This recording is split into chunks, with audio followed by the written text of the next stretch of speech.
Nobody can stop Bobby. Nobody can stop Bobby. Cause Bobby's strong. Nobody can stop Bobby.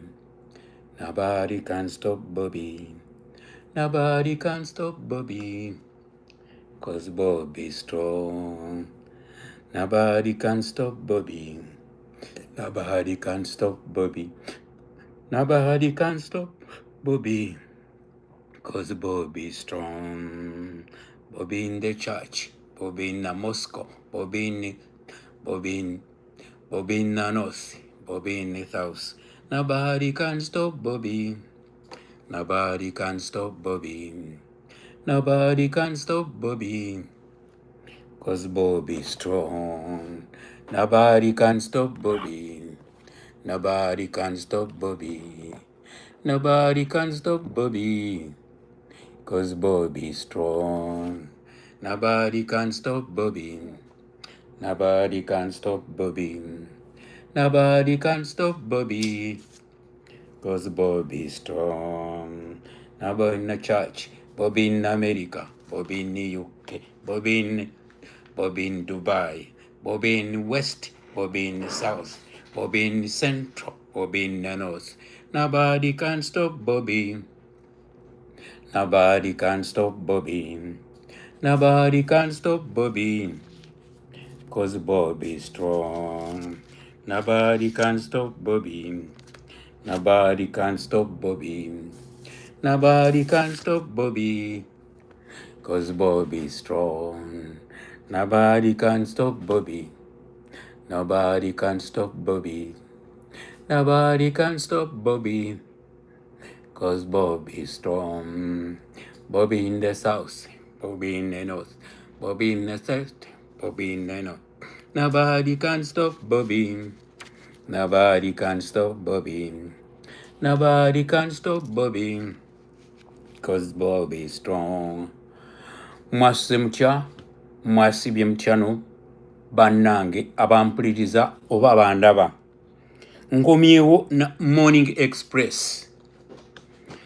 Manyi nzijide mu budde bukyamu naye ntera okubujjako obwolumu nga waliwo nga nange bwe nfunye akaseera nga naakanyuka okuva ku mirimu gy'abandi. Yes. Ntuuse ne program ya leero ebagamba nti Museveni ne group ye oba ne Bahima Century Dynasty by implementinga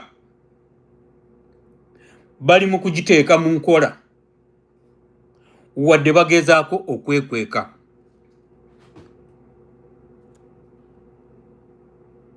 Owulira bagezaako okwekweka. Okwekweka Museveni kwazaatambuliramu obulamu bwe bwenna. Naye ekimulemeseza nti omulembe guno gumutegedde. Abaaliwo yatubika entunda neyeekweka nga bwe bagambanga nti yafuukanga kapa, yafuukanga ki, neyeekweka netusasobola kumulaba.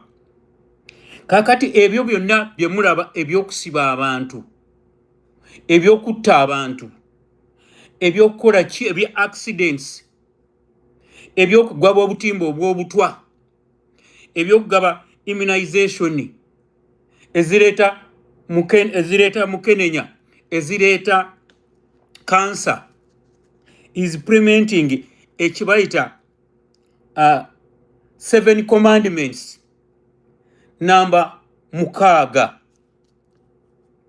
Olira namba 6 gye bagamba nti the natives be killed, jailed and exiled. Atuukiriza ebigendererwa byabwe bye baateesa mu Century Dynasty byali mu kukola. Muwulira ka twakoma ku namba 16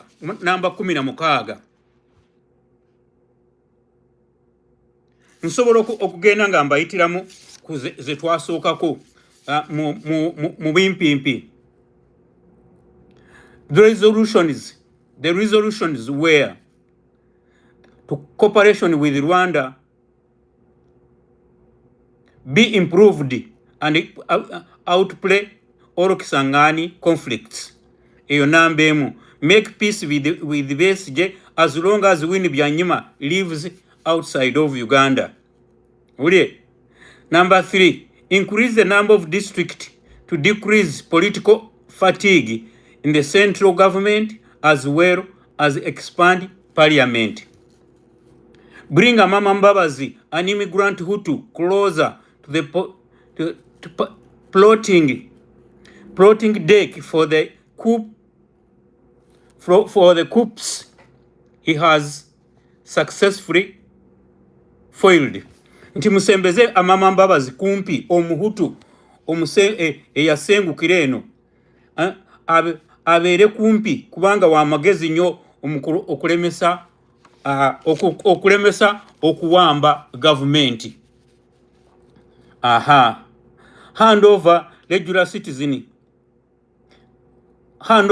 citizen security to Kale Kaihura and use it to control BSJ not to go overboard. Mukwate security oba ebyo byokwerinda ebya bulijjo mubikwase Kaihura asobole okulaba nti akugira BSJ obutasuka wetwamuteeka. Shift the power from mainstream institutions to projects, authorities, commissioners, which should be run by biological allies and trusted social network of BDC. Nti mute institutions zaffe, institutions za Uganda muzite, muzifulemu authority, commissioners, n'ebirala. Owulira nti naye ngezo authorities ziraningibwa biological abaana baffe abava mu musaayi gwaffe. Owulira munange? So kyova olaba nti name authority manya forest authority manya Uganda Revenue Authority byonna banganda abako n'ab'emikwano. The Presidential Guard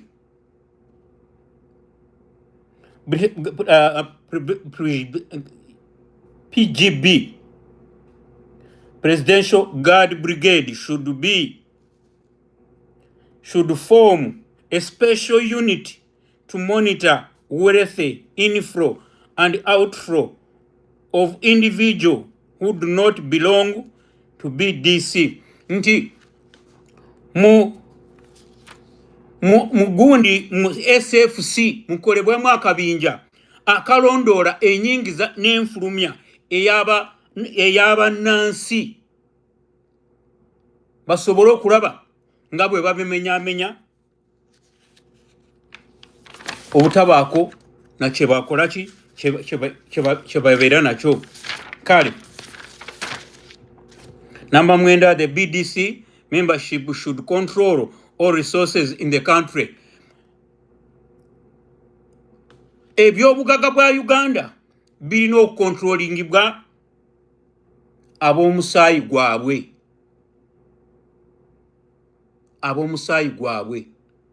abako n'ab'emikwano.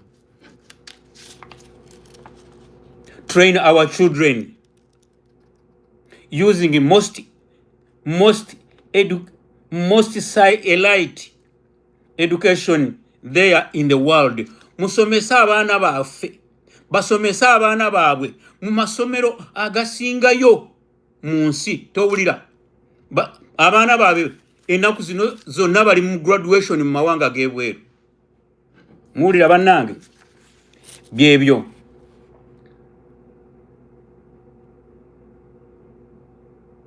uphold this current curriculum in all government private schools for the rest to widen the gap between BDC and all the rest.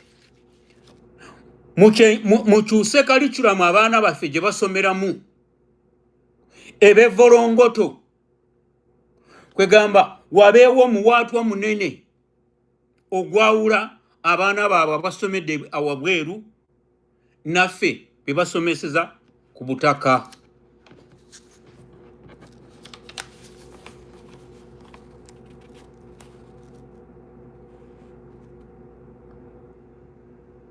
Train all BDC members.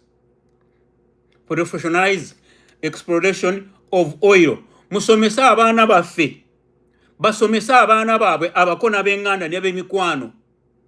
Babasomese ebyamafuta okugatunda, okugasima n'okugakola ki kye baagala. Do not allow any political from opposition to surpass the position preserved for BSJ. Mufube nnyo mulabe mu opposition mu bibiina ebivuganya gavumenti tewabaawo omuntu yenna ayisa BSJ, ayisa ekifo kya BSJ kye twamuterekera. Do not intermarry. Do not intermarry. Temubafumbirwamu. Hate the northerners. Mukyawe ba northerners, easterners ne central. Mukyawe abantu b'engulu. Hate bakiteeka batya mu Luganda. Obukyayi. Mukole obukyayi ku bantu ab'omu northern oba mu northern Uganda. Abantu b'engulu. Mukyawe abantu abava mu buvanjuba bwa Uganda. Mukyawe n'abantu abava mu Buganda.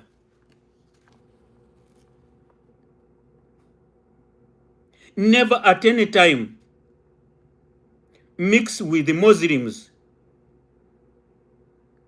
Temugezaako okwegattako n'abasiraamu. Ate abo abasiraamu bo mubakyayire ddala. Kwegamba okusibibwa n'okuttibwa kw'abasiraamu Museveni atuukiriza subsection namba 13 namba 15. Owulira okuttibwa kw'abasiraamu n'okubasiba timanya be batakagezi, manya be batabani, manya be ba ADF, manya be baki. Okokonna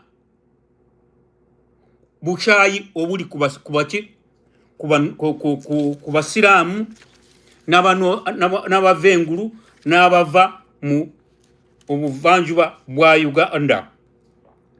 Kale all property belongs to the dynasty. Ebyobugaga byonna mu Uganda, properties, oba bizimbe, oba parliament ezo, oba state house, oba kiki byonna birina okubeera mu mikono gyaki gya dynasty gy'obwakabaka bwabwe.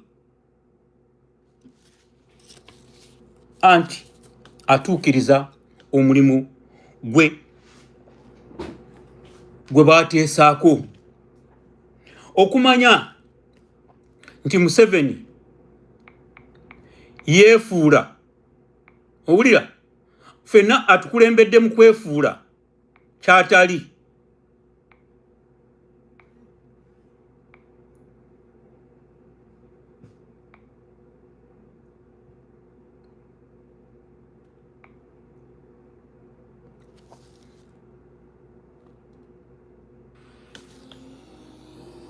Our human rights record is incomparable to any in the world.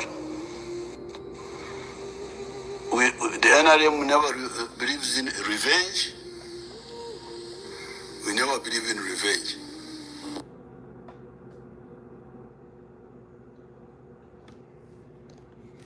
Omuwulidde kakati Museveni okumanya nti muntu muzibu nnyo bino ebyali mu Arua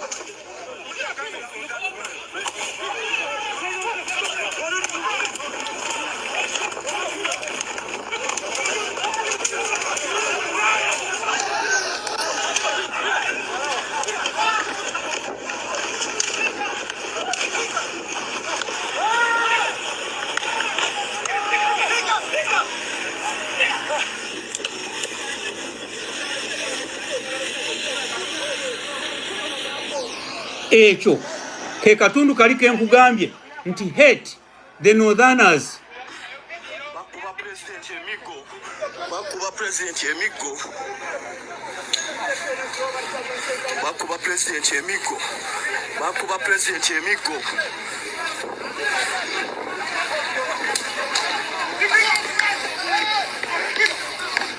Bakuba president emigo. Olaba deception ya Museveni. Olaba deception ya Museveni. Okwekweka kwa Museveni ayimiridde ku radio y'eggwanga n'agamba nti okulinyira kw'eddembe mu Uganda kwa muwendo nnyo tewali tekwenkanika mu nsi yonna. Wabula omulembe guno tamanyi nti buli kyabadde ajja akola tukiteekako kiri ku likodi. Owulira?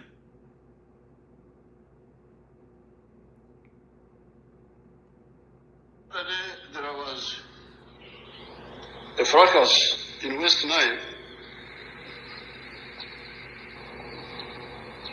where our young friend Bobby Wine was tried to fight with security people. I think they beat him a bit.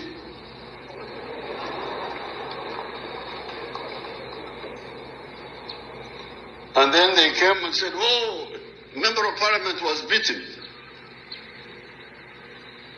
Well, I said, okay, let me study how he was beaten. Now, when I studied, I found the man had been beaten properly in the right way. Omuwulira talinyira ddembe ly'obuntu. Ali mu kwewaana.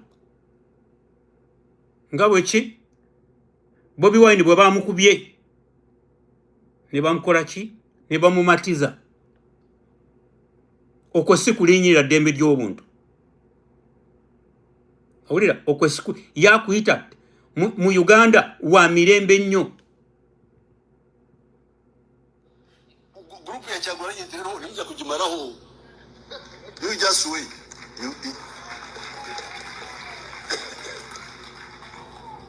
Aho kanyonkorera hansi. Imwe mwikaruko egura oye.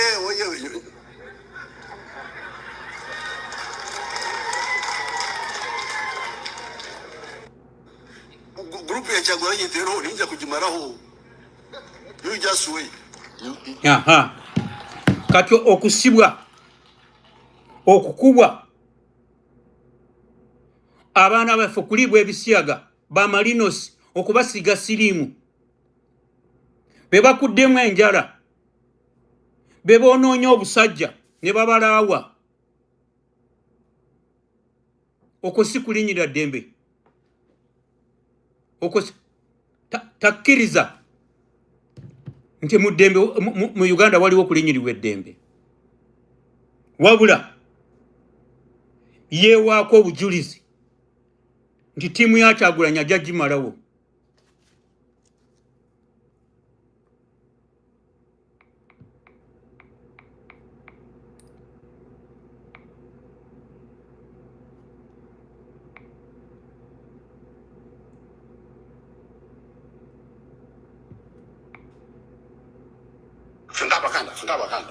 We shall crush those enemies as we have done in the past.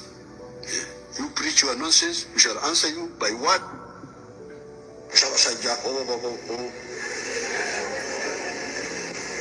When he said this, atunde Sabasajja mukamwa.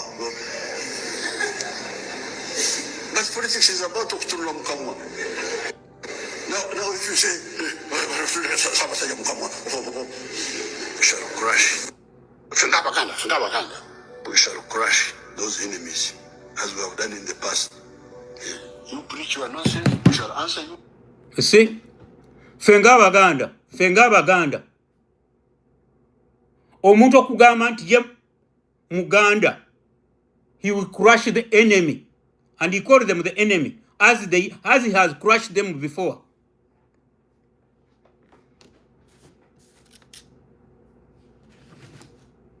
Kat avawa alimbe nsi ayimire ku TV y'eggwanga agambe mpi emirembe egiri e Uganda ye talinyirirangako ddembe ly'obuntu n'akamu. Yoyo Museveni bw'aza atufuga ate ng'eno asigako akazigo.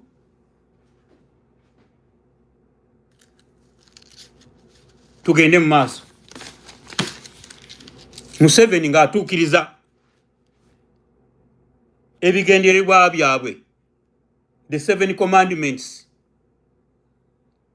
of century dynasty.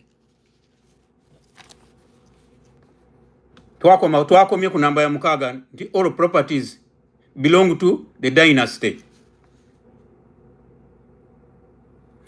Craft all means available at any cost to maintain power in the circles of the dynasty.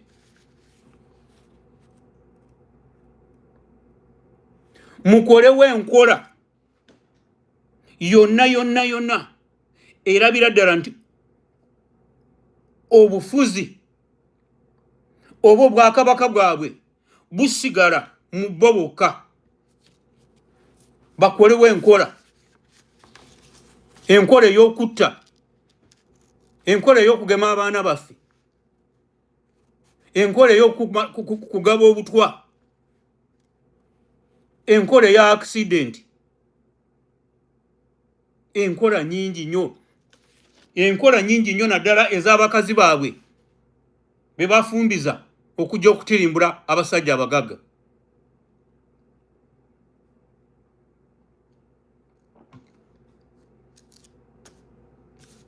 Temulaba omukazi ow'essomero eryafiiriddwa abaana abangi e Katakwi nga bwe yabadde akaaba, nga babadde ayogera. Tayogerako nti nabba, ayogera director. Ebintu yabyezizadda. Oyo mukazi n'okulumbe baamweza.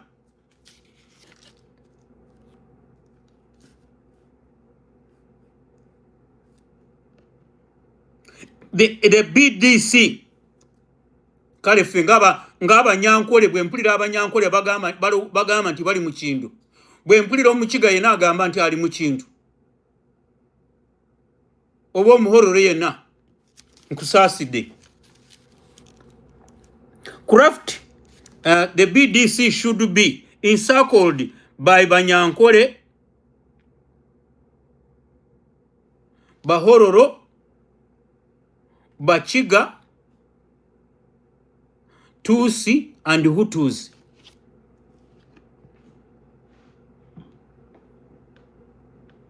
Obwakabaka bwabwe ffe abakiga n'abanyankole n'abahutu tulina okubateekako olukomera ensi ereme kubatuukako mangu. Naye nkukakasa Museveni olukomera tutandise okulukujjako. Ffe abamu abakiga tetukyali mu ebyo, naye wakyaliyo ebikiga ebisiru ebikyakukolera olukomera baleme kutuukako. Ekyaliyo abanyankole abasiru nga Peace Rugambwa, ekyaliyo abanyankole abasiru, ekyaliyo abahororo abasiru abakyakoze olukomera lw'obwakabaka bwaki bwa Museveni.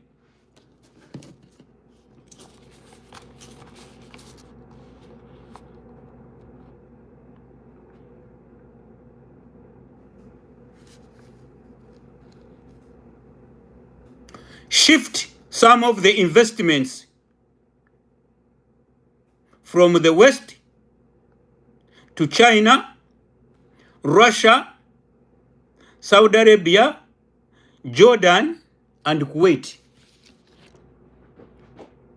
Ebyobugaga bwa Uganda. Ebyobugaga bwa Uganda. Basala amagezi agabisengula.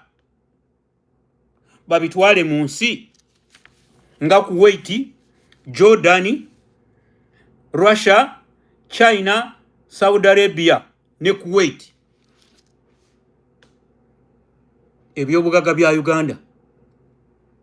Basala amagezi agabisengula.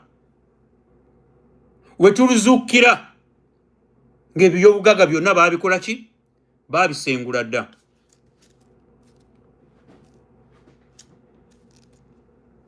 Implementation. Museveni atuukiriza endagaano ze baakola ez'okukola obwakabaka bwabwe byakola kati.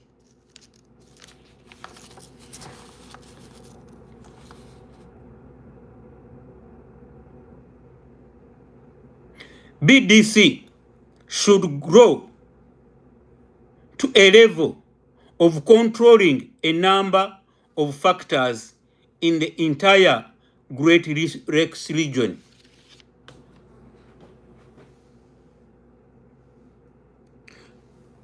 Obwakabaka bwa Museveni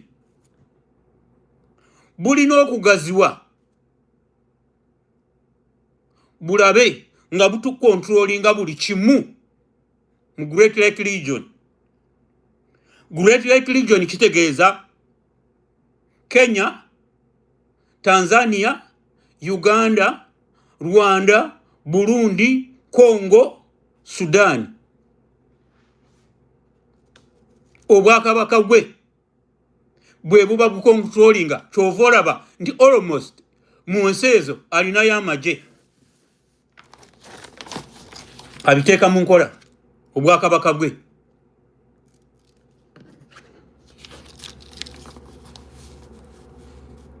Namba 21.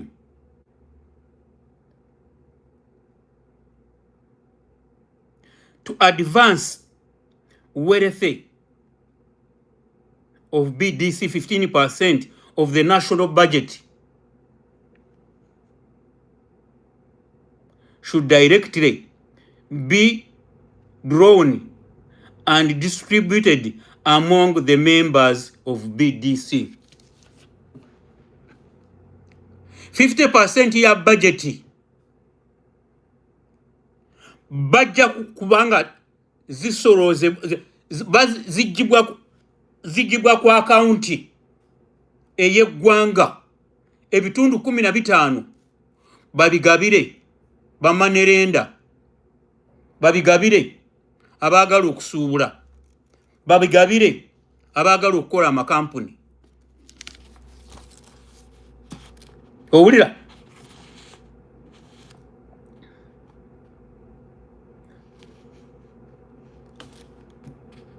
Distributed among the members of BDC of their job, age groups as long as above 18. Mugabire oyo yenna aweze emyaka 18 alina okufuna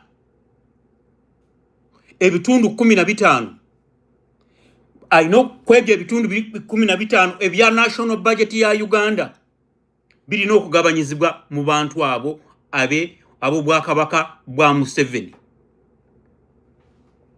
Mwe mulowooza sente ezigula amataka gamwe zivaawa?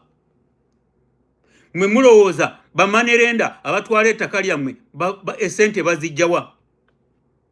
Mwe mulowooza Abanyarwanda abasenguse jo nga bazenga abanyoni b'obuddamu esente bazijjawa ezigula amataka? Tulera ne tulera ezente bazijjawa? The sente za national budget. Esente zammwe zemuwa omusolo zeziweebwa abantu abo okubagula k'amataka, zeziweebwa bakalangwa ne bagulako amataka gonna n'agamu ne baganyaga mujensi eyo mu Bugerere gye muyita Kayunga kati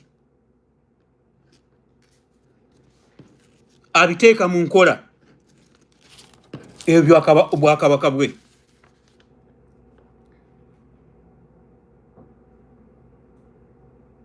Number 22. 50% of national budget should be drawn into BDC members through contracts, projects, salaries, and supplies. Ebitundu 50 bya national budget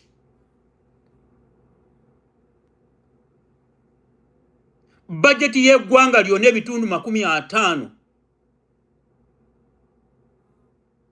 birina okugenda mu bantu b'omu bwakabaka bwa Museveni.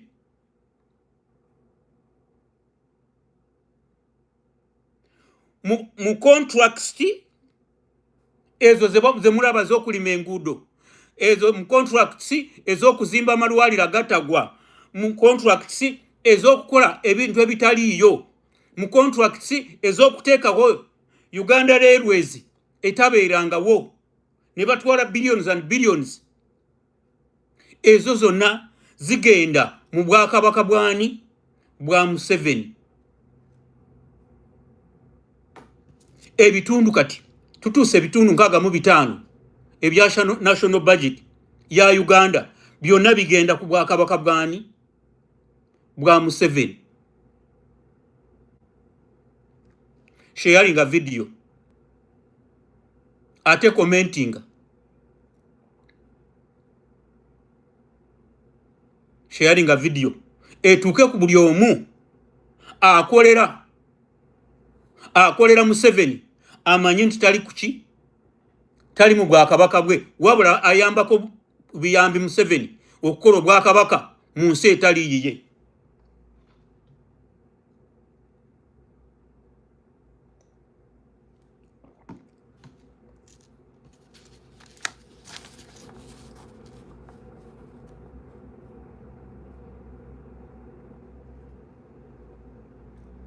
It is in the mandate of state of Uganda to protect every member of BDC from any sort of crime, be it minor or major or capital or international.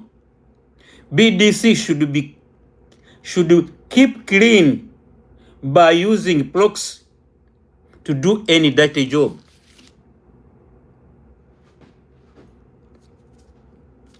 Abantu bomu bwakabaka bwe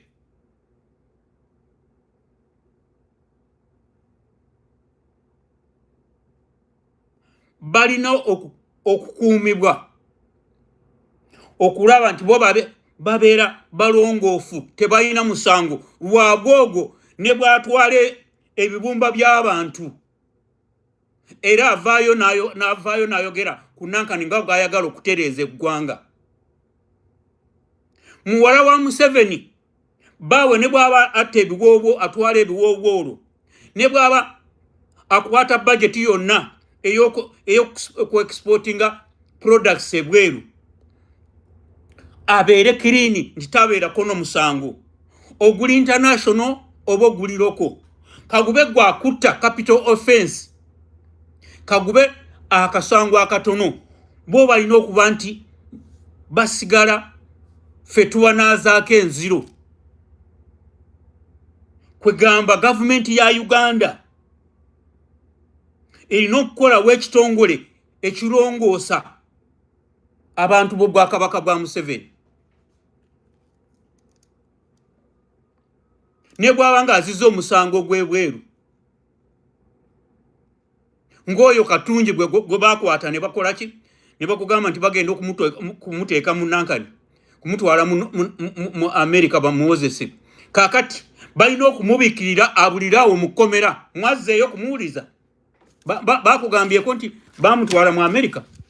Oyo ajja kubulirawo, ajja kubulirawo nga bamulongoosereza, nga bataddeyo balobisiti ab'okumuwolereza ebintu nk'ebyo. Kwegamba buli yenna akola omusango ng'ali mu bwakabaka bwa Museveni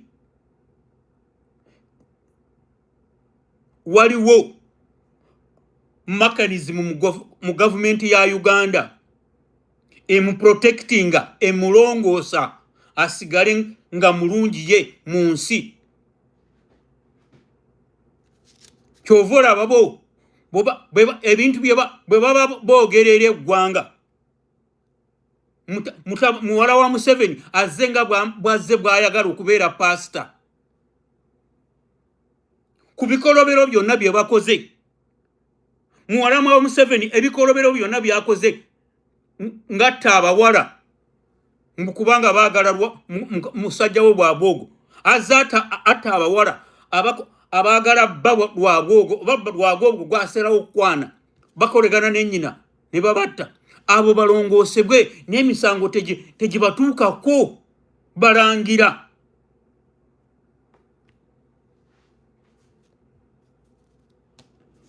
Sharing the video.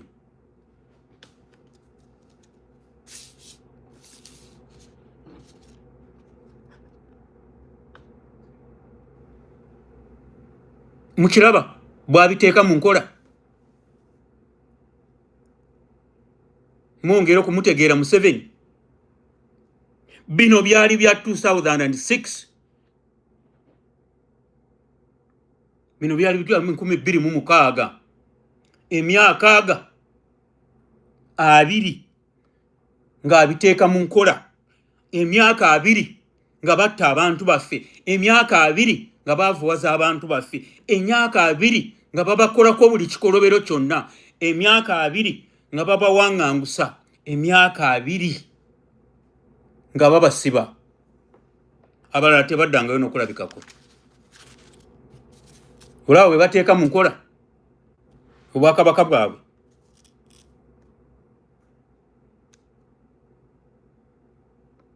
Namba 24. All military power should be under the control of the dynasty, mainly the president.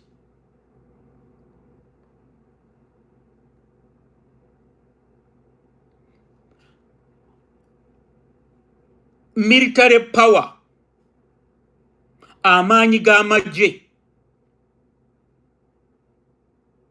amagye gonna galina okubeera nga gakontrolibwa ab'ekika kya Museveni, ab'omu bwakabaka bwa Museveni, especially obwa president.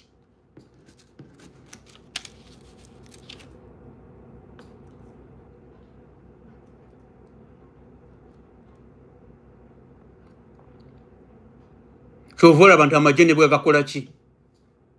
Power ke gagikontrolinga. Mutabani we ne ye Museveni be basalirawo kati baleese Nyakikulu owa famire yaabwe. Olaba bagenda babajjamu ba MP baleeta Barwashande Banyamutoro bawala bakuteesa bannammere buli kimu kirina okubeera control ab'omusaayi gwa Museveni.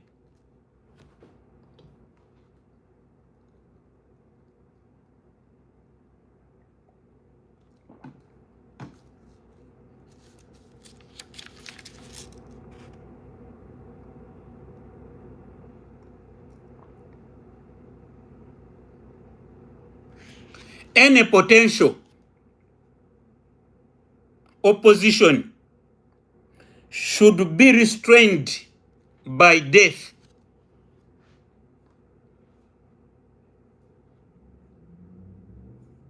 Njagala ako kabayingire.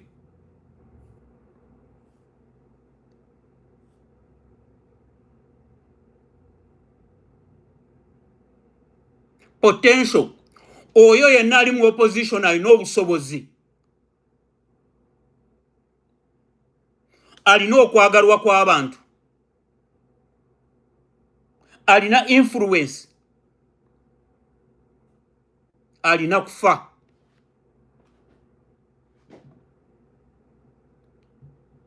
Olaba nti pulezidenti waffe baali bazze kumutta. Olaba bwe bonna bwe bazze batta.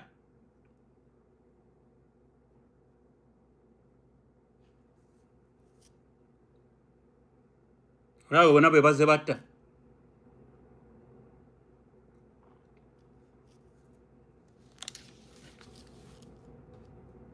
The current leadership is as follows. Obukulembeze bwabwe nga bwe buli. Obwakabaka bwabwe.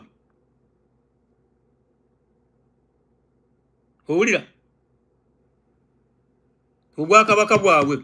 Kabaka ye Museveni amuddirira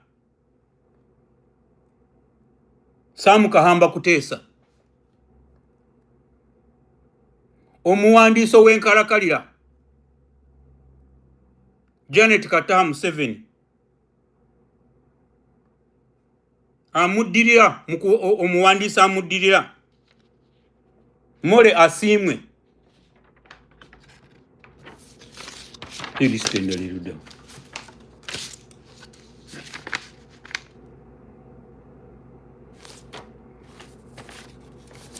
Sendala tembuze ekolooza. Kasita mutegede abakulembera abakulu aba dynasty. Abakulu aba dynasty. ABCD. Chairman Yoweri Kaguta Museveni. Vice Chairman Sam Kahamba Kuteesa. General Secretary Janet Kataha Museveni. Assistant General More Asiimwe. Oyinza n'okuba nti ne More Asiimwe tomumanyi. Owulira?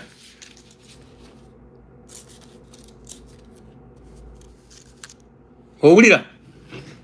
Kakati mmwe abasinga naddala ba propagandist ba NRM kino kibatwala wa mmwe abaze mugamba nti ffe bye twogera tulimba. Bano basimanyi ba opposition ab'ebikwangala muze mutugamba nti ffe tukola pokopoko. Ebyo byogera tulimba. Naye ku answer ya parliament kambyewulirireko. Okwere David Bicham. I represent the people of Bukedia constituency. I have two questions to the Minister of Fisheries. First is about our sovereignty. Uganda as a country that we have. And of course sovereignty it cuts across to all nations. But we are having something which has been trending for the last 5 years, where we have our own Ugandans who happen to go outside Uganda, and then they begin damaging the image of our own country. And sometimes you get that these are people who are privileged to intelligence information, and they begin exposing it out on social media. I think about 2 years ago or 3, we had an issue concerning about Lumbuye, a gentleman called Lumbuye in Turkey, who had all the information of security, intelligence information, sometimes information about State House, and whatever he was speaking, it was very accurate. And my question, therefore, not even that person alone, there are also others in UK, there are also others in other countries. I mean, what are we doing as a ministry to allow our own Ugandans to go out and begin revealing out our own confidential information? And who in security or in intelligence is revealing such confidential information to damage our own sovereignty and integrity? Second question.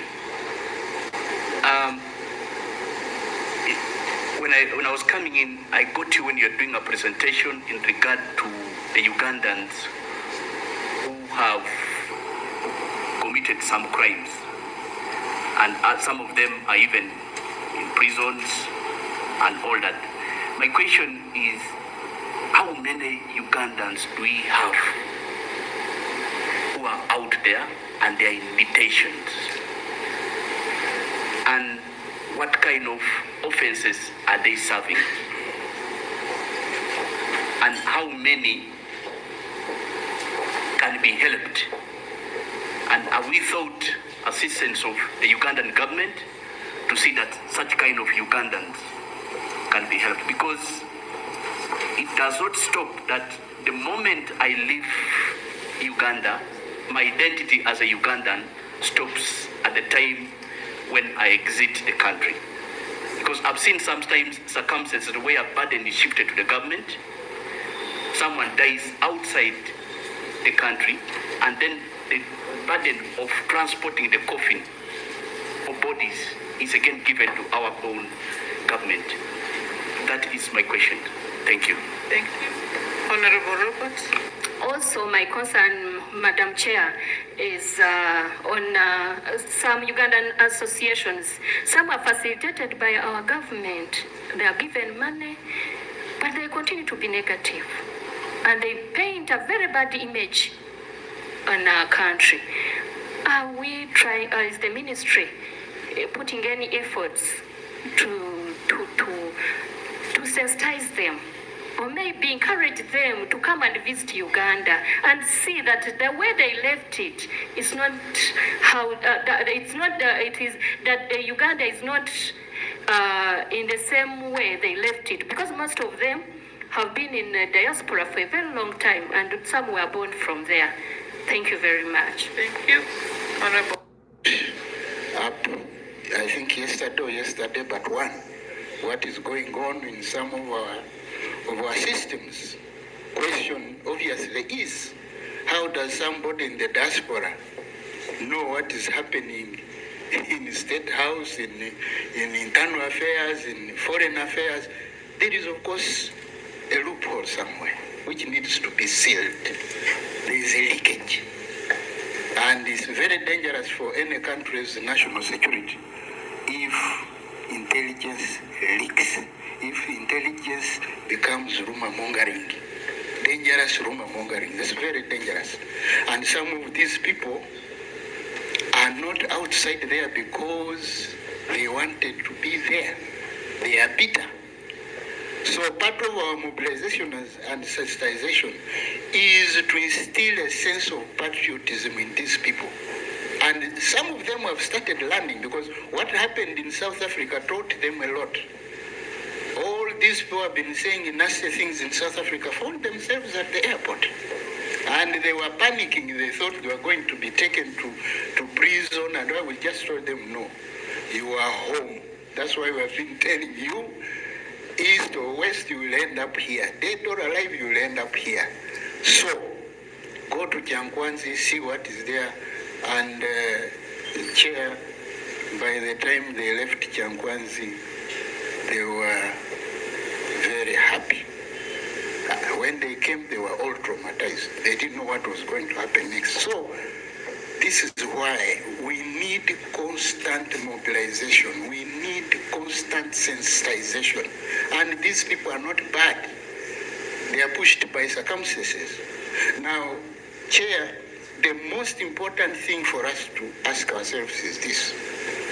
Do we understand, or have we identified, understood, and analyzed the push factors from here versus the pull factors where these people go? That's what we need to deal with. Because if we don't understand why our people are living and what is attracting them there, we are going to continue with these problems. It's about the diaspora. I am sure that the ministry has got a mandate of promoting our interests all over the globe. But the challenge that we are having, the Ugandans outside there, some of them have got a negative mind about their own country. Members saying that we are promoting the national interests and we're doing a lot of lobbying in terms of investment, but these investors go and ask the people in the diaspora and they come out with negative information about our government, about our country, and in the end, the investors are scared away and it tarnishes our development agendas. Now I want to know from you, do you have some focal persons in those countries, more so from people in the diaspora, who can really support you in having a mindset change to people living in the diaspora? Number two, many times and countries. Sebo teacher lumbuye webale nnyo. Otuse ne kunakani ku floor ya parliament. Kakati mwabadde bagamba bulijjo ffe tuli ku propaganda. Bawe parliament kuwulide nti ebintu byetwogera ebimu biba bi happenings. Nti ne intelligence network eya government tugiina mu ngalo. Mmwe ababadde abagamba nti ffe tusiba twasama. Mutuwulira Teacher Lumbuye webale kutendeka ejje ddene kati twogere kalungi kyakali e Uganda. You have failed to do anything in 50 years.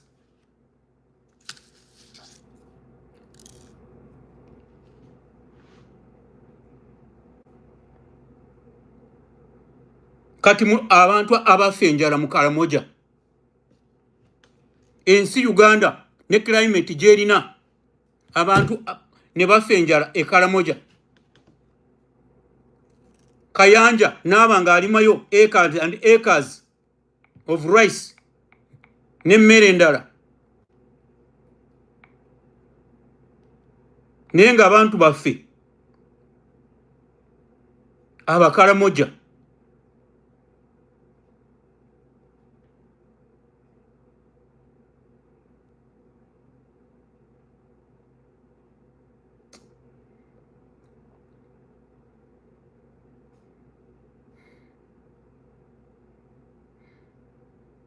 fana bwange bw'Abakaramoja bumwe bumbuzeeko.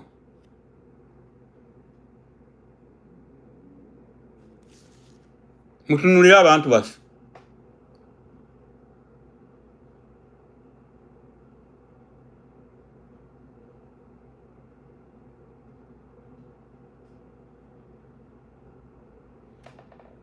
Nze we nakulira nali sirabangako Mukaramoja mu Kampala.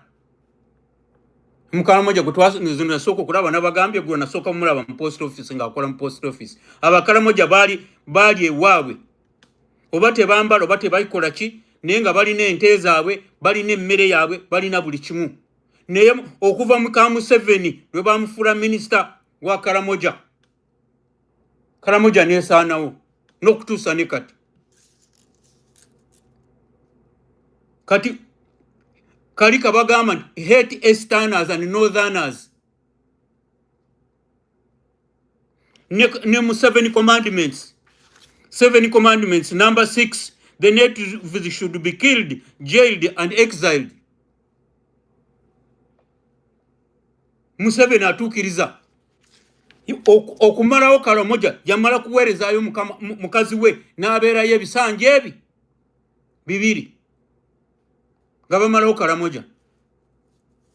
Kakati PLOU, what is PLOU by the way? Chechi. Eyagala 1.5 billion bakuba akatabo ka Muhoza ka birthday. Mwapuruvinge sente ezo. Naye nga mumanya nti muzimbo gwa Kabaka gwa Museveni bwe mutaliimu. Mwe parliament mukola ensobi. Muzze mukola ensobi nnene nnyo nga muzimbo gwa Kabaka gwa Museveni. Kati mugenda kuwaayo 1.5 billions nga abantu b'e Karamoja bafa njala. wabula nga kayanja alimayo omuceeri ne kasooli n'ebirala. Temulina makanizimu yonna eteeka amazzi nankani Karamoja.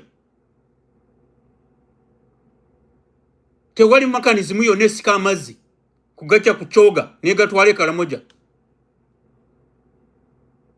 Temusobola kusima nayikondo. Temusobola kukola dams abantu be Karamoja ne balema okufa. Damu ezaali e Karamoja Amini yaziteekayo. Mbagambi nti Museveni atuukiriza 10 commandments ez'okumalawo bannayuganda. 10 commandments eyo namba 7. The natives be killed, jailed and exiled. The natives be impoverished. Babafule banaku. Sibe banaku abo mu Karamoja. The natives must suffer loss of land and property. Chicha kigenda maaso. Mujita trade order. Eyo si trade order. It's a loss of property.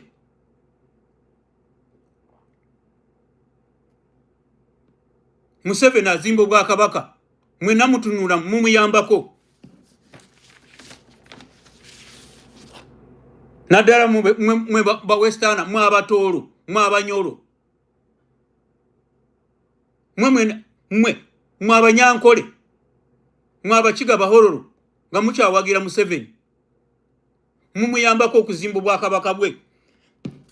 Wano namba 10 na meka. Resolution 10 na meka. 18 je mutuukirizamu abantu ba Western Uganda. Namba 18. The BDC should be encircled by Banyankole, then Bahororo, Bachiga, Hutus. The rest should be workers, drones, slaves, Muslims, all Muslims invisible and outcasts. Ngamulowoza tatuukiriza nankani okumala emyaka 2 ebyo Museveni byazaakola ng'atuukiriza obwakabaka bwe obwokola ki obwokumalako. Nalabye omuliro Embalala nendaba omuliro Eshaka ndebira omuliro Mbalala nagulewa n'Ishaka. Hata ogwe mulagira ngo ogwo omuliro guli accidental. Fire brigade zizire zaguraza ebintu byakira. Fire brigade ya nankeji Ishaka ngwe mazire 2 hours etakizi ebintu nabahali aliyo kikyaliwo ninga ebintu nibabyahwiro. So okuleeba omuliro ogw'empaho is part of losing property. Kungati mulenda kuyikiriza nimwe mulyawo mpaka last like Peace Rugambwa.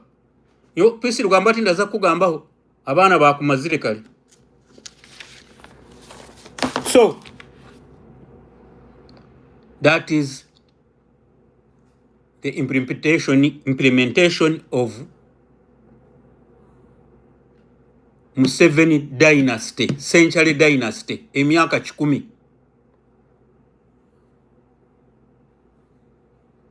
Kati bwe tugamba nti mujje mutwegateko twedize eggwanga lyaffe. Eri ggwanga lyaffe liwambirwa abantu abaava ebweru bajje bagwamba eggwanga lyaffe. Mulaba abagwira bokka beba business beba zitambuza mweza mwe baba zigubamu eza mwe bazibamenya amayumba gamwe bagamenya ku business bwamwe bamumenya ku nguudo babagobyeko tebabaagalako. Nga mulowooza Museveni tatuukiriza kukola bwa kabaka bwe. abaagala muli baddu abaagala muli ba slaves.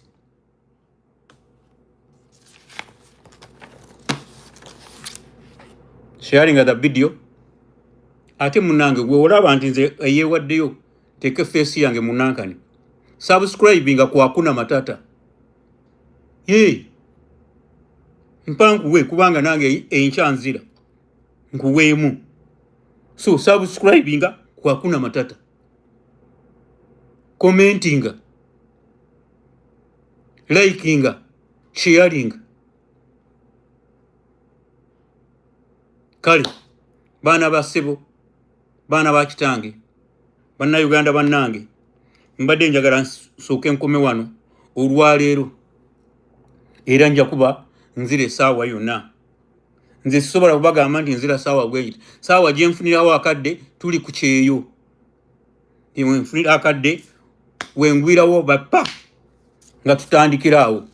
Gwati gwe toba okola okunyambako sharinga etuuke buli wamu.